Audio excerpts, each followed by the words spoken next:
दुष्टों की गहराई में भी वो मेरा सज्जन छुपा है और सज्जनों की गहराई में भी मेरा सुहृद छुपा है।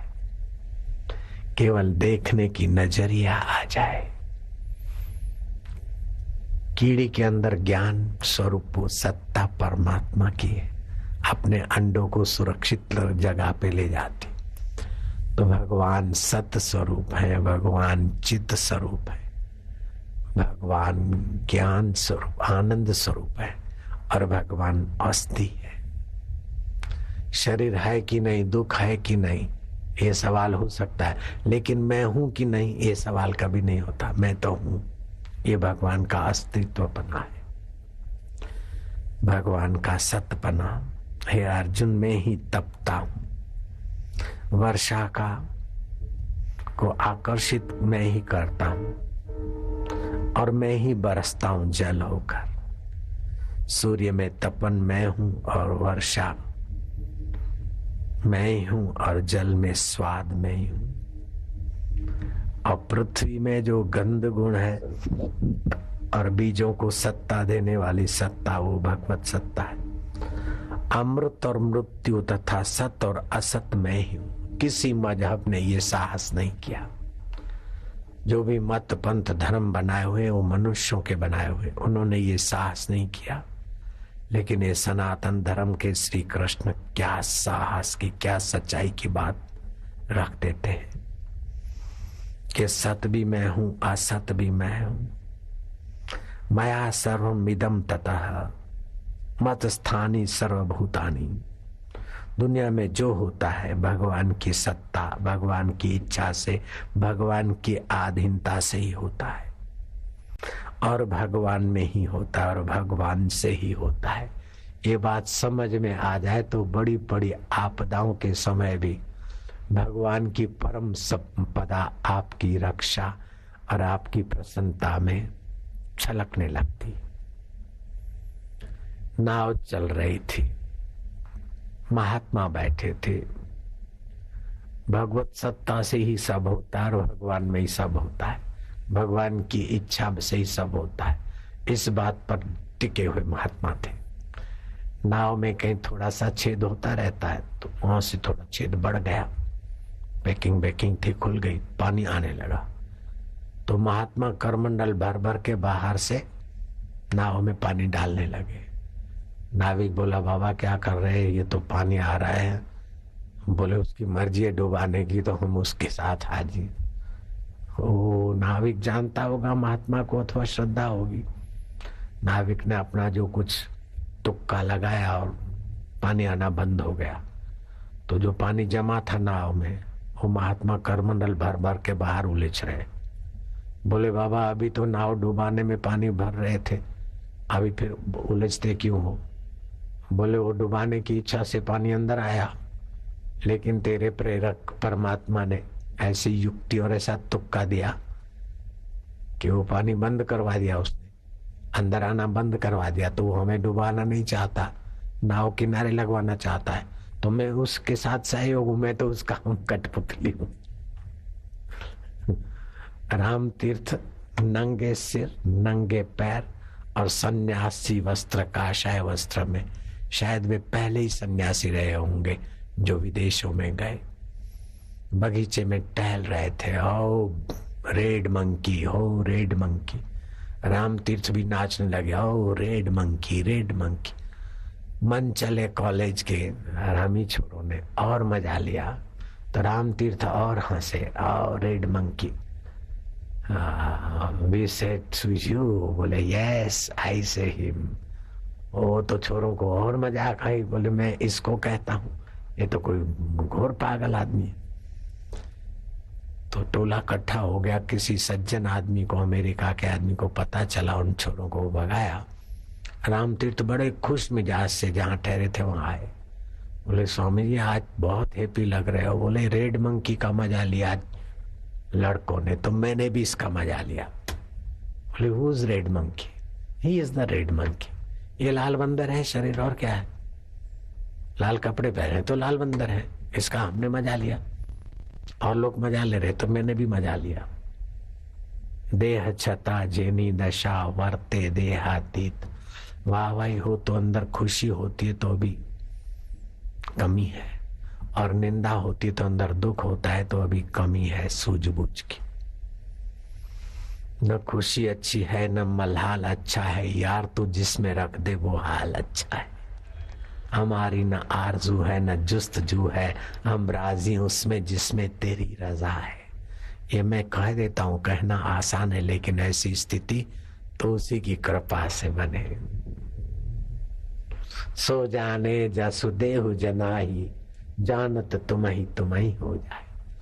बहु रानिया सासू कुछ कह दे न तो तुम सहयोग दो, और सासू देवियां बहू कुछ कह दे तो तुम सहयोग दो।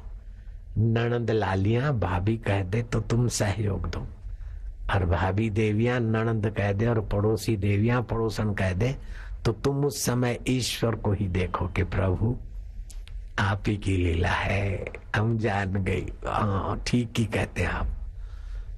आपकी भक्ति विरोधियों के बीच भी फलेगी, सहयोगियों के बीच भी फलेगी। हम बेवकूफी ये करते, माला भी घुमाते, मंदिर में भी जाते, जब हमारे को तुच्छ अभिमान छोड़ने का अवसर देता है, किसी के द्वारा टुकवाता है तो हम उसको शत्रु मान लेते, और हमारे अहम को कोई पूछता है तो हम उसको मित्र मान लेते, यहाँ धोखा खाते। राम तीर्थ भगवान को प्रार्थना करते थे, oh my God you send the new problem, नए विघ्न नई मुसीबतें भेजो, मुझे मित्रों से बचाओ, मुझे सुख और सुविधाओं से वाहवाही से बचाओ। भक्तों ने कहा कि क्या बोलते हो आप, प्रॉब्लम से बचने की प्रार्थना करो, मित्रों से सहयोगी से। बोले सहयोगी और मित्र ही देह अध्यास बढ़ाते, ईश्वर से दूर करने में ज्यादा काम वही करते। पिछलग्गू खुशामद खोर, साधन काल में हम किसी को साथ में नहीं रखते थे, जहां आया चल थी, सामान सीधा अपना रखते थे, बना के खा लिया, चल मेरे भैया, अटका जोगी पटका चाला, जित का जाला तत का खाला। भिक्षा मांगने जाते, जहां अपमान हो वहीं जाके खड़े हो जाते। ट्रेन में भी ऐसी जगह जाते जहां टीटी डांटता हो और टिकट के पैसे होते, जानबूझ के कभी टिकट नहीं लिया और ऐसी जगह बैठे कि टीटी आए अपमान करे तो पता चले जरा। लेकिन वो टीटी साहब से हो रिजर्वेशन के डब्बे में बैठे, उनसे टिकट मांगी, मेरे सामने देखे तो मैं उनके सामने देखा, हंसार वो भी हंस के चले गए। मैं क्या दे तेरे की कुछ बोला भी नहीं बेचारा। वो कैसा सुहृदय है, अपमान हम चाहते लेकिन वो हमारे को अपमान से बचा देता है। चमारों की बस्ती में यहाँ जूते बनते, वहां चले जाते थे, ऐसे ऐसे प्रयोग किए, लेकिन हमारे प्रयोग कोई इतने महत्वपूर्ण नहीं थे जितना महत्वपूर्ण उसकी कृपा है, उसकी उदारता है, उसकी करुणा है।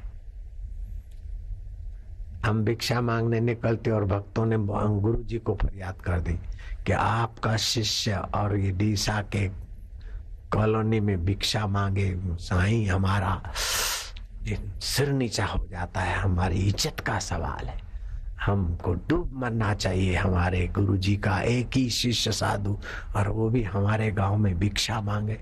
गुरु जी ने उत्तर दिया कि होशियार है और होशियार बनेगा, जो करता है ठीक है। मैं क्या वहां मेरे गुरुदेव ने ऐसा नहीं कहा कि भिक्षा भिक्षा मत मांगो, इज्जत का सवाल है, नहीं। गुरु जी जानते थे इज्जत बेच थी। मैं आपको कई बार कहलवाता हूं, आदर तथा अनादर, बोलो अनादर। वचन बुरे जो भले, वचन बुरे जो भले, निंदा स्तुति जगत की, निंदा स्तुति जगत की, धर जूते के तले, धर जूते के तले। ये धोखा है। निंदा भी सत्य नहीं है और स्तुति भी सत्य नहीं है।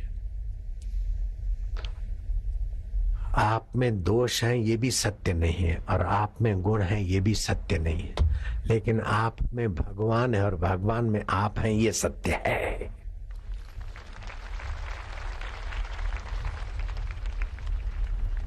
गुण प्रकृति के हैं, दोष भी प्रकृति के हैं। अच्छाई बुराई आगंतुक है, लेकिन आप और परमात्मा शाश्वत हो। जो शाश्वत हो अपने को भूल रहे हो, जो आगंतुक हो वो अपने में थोप रहे हो। मैं बड़ा धनी हूं। अरे मूर्ख जी, धन पहले नहीं था, बाद में नहीं रहेगा। मैं सत्ता वाला हूँ, मैं सुंदर वाला हूँ, मैं मकान वाला हूँ, मैं दुकान वाला हूँ, मैं फलाने वाला हूँ। ये सारे का सारा अपने आप को ठगने का सामान है। भगवान कहते हैं गीता के 10वें अध्याय के 34वें श्लोक का एक थोड़ा सा उदाहरण देता हूं। मृत्यु सर्व हरम इच्छामि हम, सब हरने वाला मृत्यु मैं हूं। जीवन भर जो संस्कार, जो संपदा, जो मान्यता पकड़ रखी, वो छुड़ाने के लिए मैं मृत्यु होकर आ जाता हूं तुम्हारे पास। नहीं तो छोड़ोगे नहीं, इसलिए मृत्यु होकर आ जाता हूं। मृत्यु में चिंता मोह मिटाने का सामर्थ्य है।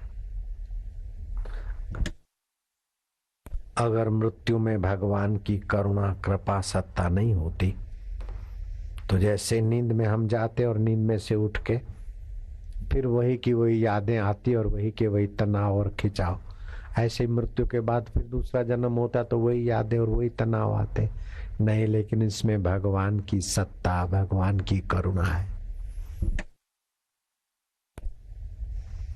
चिंता मोह मिटाने का सामर्थ्य भगवान का मृत्यु के रूप में प्रकट हो जाता है। पिछले जन्म की चिंता और आकर्षण गायब कर देता है। भगवान कहते हैं गति भर्ता प्रभु साक्षी निवास शरणम सुहृतम प्रभव प्रलय स्थानम निधानम बीजम अव्ययम। मैं सबकी गति हूं। पैरों में जो आपकी चाल की गति है ना, वो भगवान की है। भगवान की सत्ता के बिना पैर चल सकते क्या? पूछो झोंके वाले से। भगवान की सत्ता के बिना पैर चल सकते हैं? भगवान की सत्ता के बिना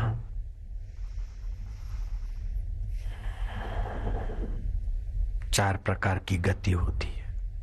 पैरों में चलने की गति, श्वास में चलने की गति,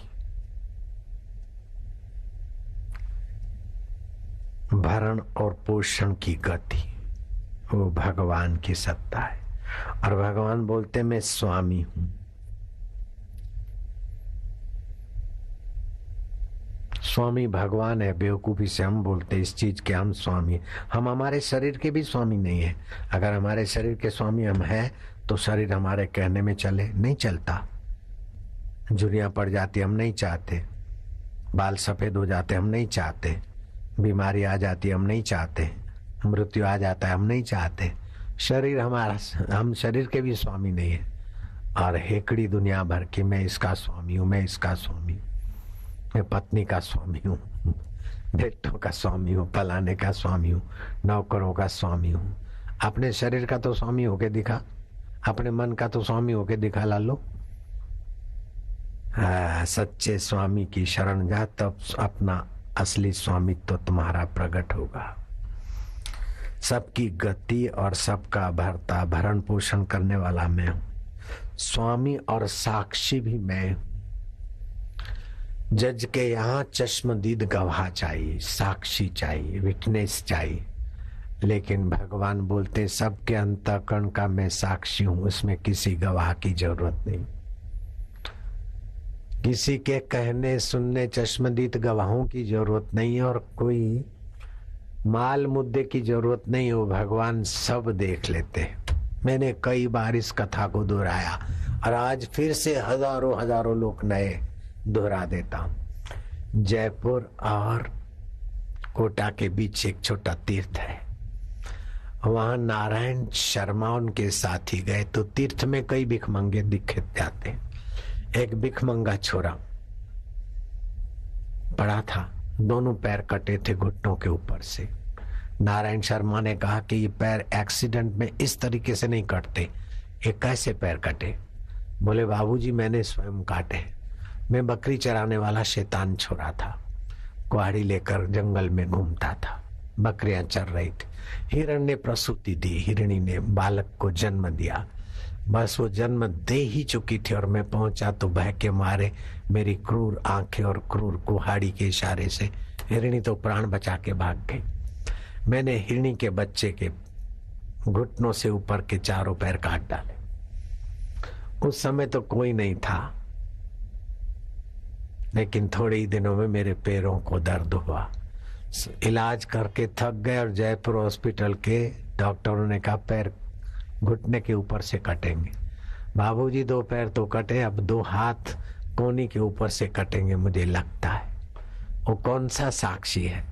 हिरण ने तो 302 नहीं करी थी और कोई गवाह भी नहीं था, लेकिन साक्षी जानता है तुम कितने क्रूर हो तो तुम्हारे साथ कैसा बर्ताव करके तुम सुधरोगे। मुझे घर के लोगों ने देखा कि अब ये किसी काम का नहीं रहा, उठाकर यहाँ छोड़ गए। कौन तुझे खिलाएगा? बाबूजी अभी पता चला क्रूरता का फल तो मुझे मिला, लेकिन संसार बड़ा स्वार्थ से भरा है। ऐसे करके उस गरीब लड़के की आंखों से आंसू आए। साथियों ने एक दूसरे में बात कही और यहाँ तक पहुंची। तो ये कौन है साक्षी? अंतर्यामी, आवर्दान का बकरा, चारण आवर्दान का बकरा बकरियों के लिए छोड़ा गया था और किसी राजस्थानी भाई को ऊंट पे जा रही थी, पति को बोला ये बकरा कितना अट्टा कट्टा है, इसका मांस मिल जाए तो कैसा। वो जोरू भगत 2-4 दिन के बाद उस बकरे को जहां चर रहा था बकरियों के बीच, चरावाह को युक्ति से दूर भेज के सुजानगढ़ ढोगरसा गांव ठाकुर किशन सिंह ने उस बकरे को पकड़ के बोरी में डाला, गला घोंटा, भगा था वह ऊंट ले आया और हलाल कर दिया। कुछ ही दिन में ठाकुर किशन सिंह के यहाँ पुत्र बाल सिंह का जन्म हुआ और वो लड़का 18 साल का था। मंगनी की तैयारी, मंगनी करीब हो रही, पेट में ऐसा दर्द के बस सारे इलाज व्यर्थ हो गए। आखिर ठाकुर किशन सिंह परेशान होकर बोलता है, बेटा मंगनी का सुनते ही तेरे पे यह हुआ, क्या इलाज करूं तू ठीक हो जाए? बोले अभी थोड़ा खर्चा और करो फिर सब हो जाएगा। बोले क्यों? बोले मैं वही सुजानगढ़ ढोगरसा गांव का बकरियों में विचरण करने वाला कुंवरदान चारण का बकरा हूं। तुम मुझे उठा के लाए और हलाल किया और फिर मैं तुम्हारे घर में पुत्र होकर बाल सिंह होकर आया हूं। जो माँ ने हलाल करवाया था और जो बाप ने हलाल करने के लिए चुराया था, इन दोनों को सता कर अब लेना देना पूरा हो रहा है। मैं अब जाने वाला ही हूं। कुछ ही देर में थोड़ा खर्चा करवा के मुल्ला मौलवी से टूना टोटका कराना था, उसने 11 रुपए मांगे। ठाकुर किशन सिंह बोलता है 11 तो नहीं, अभी 5 रुपया ले जा, 6 बाद में दूंगा। तब वो लड़का हंस पड़ा। बोले बेटा क्यों हंसता है? बोले बस थोड़ा सा और कराऊंगा फिर जाता हूं, मैं वही बकरा हूं। बकरे का साक्षी कौन है? और दूसरे जन्म में किशन सिंह को सीख दिखाकर देकर यहाँ तक कथा पहुंचाने में व्यवस्था किसकी है? क्या तुम्हारी हमारी चालाकी है कि उसकी व्यवस्था है? मैं आपको बिल्कुल घटित घटना कहता हूं, सत्य बोलता हूं। बरेली में मेरा सत्संग, बरेली के पास उझाणी में मेरा सत्संग था। खेत खलियों में सुबह घूमने जाता हूं मैं, खुली हवा में जंगल में एक घन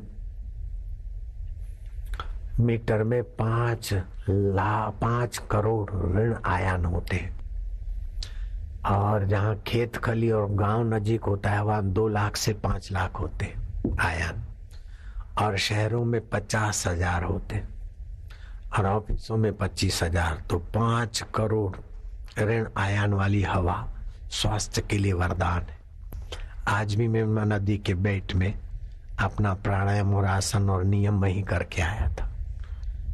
अगर इन बातों को मैं नहीं जानूं तो जितनी प्रवृत्ति करता हूं और जितना टेम बेटेम खाता हूं तो मैं तो बीमारों के लिस्ट में न होता। लेकिन शुद्ध हवा का महत्व जानता हूं और जहाँ खेत खली हो वहां प्राणायाम और घूमना रखता हूं सुबह शाम। इससे मैं स्वस्थ रहता हूं। खैर, बात चली थी उझाणी के आसपास के खेतों में मैं घूमने गया तो मिट्टी के घरोंदे बनाकर गरीब लोग रहते थे। तो मेरा हृदय पसीजा। दूसरे दिन में मिठाई प्रसादी जो कोई प्रसाद लाते, कोई कुछ लेके गया। एक दो सेवक लेके गया, उन गरीबों को बांटा। तो उस गरीब किसानों के जो मजदूर होते हैं, कितने गरीब किसान और उनके भी जो चाकर, जो 10-10-15 घर थे, तो 3 कुत्ते थे। 2 कुत्ते तो जरा सा फेंकता चटाक से खा लेते। तीसरे कुत्ते को एक से एक वैरायटी देता था। मावा तो कुत्ता पहचानते, लड्डू भी पहचानते, लेकिन वो कुत्ता जरा सा आदर करने के लिए सूंघे, मेरे सामने देखे और पूंछ हिला दे, धन्यवाद देते। तो मेरा उस पर ध्यान केंद्रित हुआ। कितना भी प्रयत्न किया लेकिन उस कुत्ते ने कोई मिठाई, कोई मावा, कोई बिस्किट, कोई चीज नहीं खाई। मुझे पता है कुत्ते को फल नहीं देना चाहिए, इतनी तो मेरे को अक्ल है। फल तो मनुष्य को दिया, लेकिन कुत्ता जो खाए वो चीज दिया, नहीं खाया उसने। तो मैंने उस गरीबों के घरों से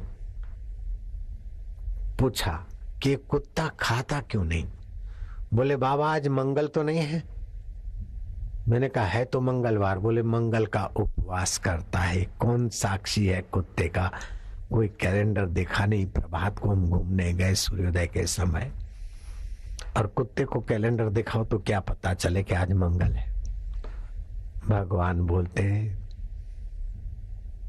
मैं सबका गतिर भरता प्रभु साक्षी, निवास शरणम सुहृद। सब मेरी शरण में आते हैं। रोज थक कर हमारी इंद्रियां मन में, मन बुद्धि में, बुद्धि जीव में, और जीव भगवान की शरण में आता है।